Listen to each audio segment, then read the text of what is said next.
आहे ॲनिव्हर्सरीचा second part. म्हटलं चला घेऊन जाऊया आज तरी, कारण खूप उशीर झाला या व्लॉगला. खरं तरी ना एडिट प्लस व्हॉइस ओव्हर करायला वेळच भेटत नाहीये. म्हटलं चला आज तरी घेऊन जाऊया.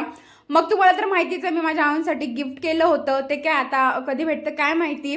त्याच्यानंतर आहे ना आज आमच्या गाडीला पण 1 वर्ष कंप्लीट झाला होता, तिचं पण ऑप्शन करायचं होतं. मग माझ्या आहोनी तिला सकाळी मस्त धुवून पण आणलं होतं, म्हणजे हावडे घेऊन आल्यावर. त्याच्यानंतर तिच्यासाठी ना मस्त हार पण घेऊन आले होते आणि संध्याकाळी मी तिचं सुद्धा ऑप्शन करून घेतलं होतं.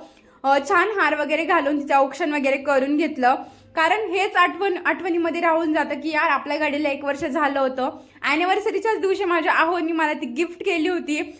खरंच खूप भारी वाटत होतं आणि मस्त तिचं ऑप्शन वगैरे केलं आणि एकदम छान फोटोज वगैरे काढून घेतले आम्ही दोघांनी. त्याच्यानंतर आमची ॲनिव्हर्सरीचा वेळ आला होता तो केक कट करण्याची, कारण मला केक फार आवडतो, माझ्या आहोंनाही फार आवडतो.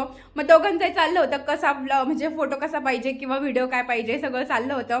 मग दादाने छान असे फोटोज काढून दिले आम्हाला. मग आम्ही दोघांनी मस्त केक कट वगैरे केला, दोघांना एकमेकांना खाऊ घातला आणि असंच आमचं चाललं होतं की आता काय करायचं. मग आहो बोलले चल बाहेर जेवायला जाऊया. मग मी देवासाठी फक्त गोडाचं केलं होतं, कारण गुरुवार होता. मग ते देवाला नैवेद्य वगैरे दाखवून ना आम्ही गेलो होतो बाहेर.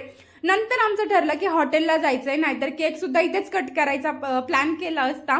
पण जाऊ द्या, या हॉटेलला आम्ही दरवेळेस येतो. जसं मागच्या ॲनिव्हर्सरी पासून आम्ही याच हॉटेलला येतो, कारण इथली टेस्ट आहे ना खरंच खूप भारी आहे. जास्त गर्दी नसते पण टेस्ट एकदम भारी आहे. मग आमच्या दोघांपुरतं जेवण, आता मी दोघंच होतं म्हटलं आमच्या दोघांपुरतं जेवण वगैरे मागवलं. काय जास्त खायची इच्छा नव्हती माझी, कारण दिवसभर उपवास, त्यात केक पण खाल्ला होता आणि थोडं बाहेर पण खाणं झालं होतं उपवासाचं. मग मस्त पापड झाला खाऊन आणि त्याच्यासोबत मस्त पनीर आणि सोबत काजूची मिक्स भाजी होती. तीच दोघांनी मस्त एन्जॉय केली. खरंच खूप भारी टेस्ट या हॉटेलची. आणि आमची ॲनिव्हर्सरी अशी काहीशी आम्ही सेलिब्रेट केली होती दोघांनीच. खरंच ॲनिव्हर्सरी दोघांचीच असते आणि दोघांमध्ये छान सेलिब्रेशन झालं.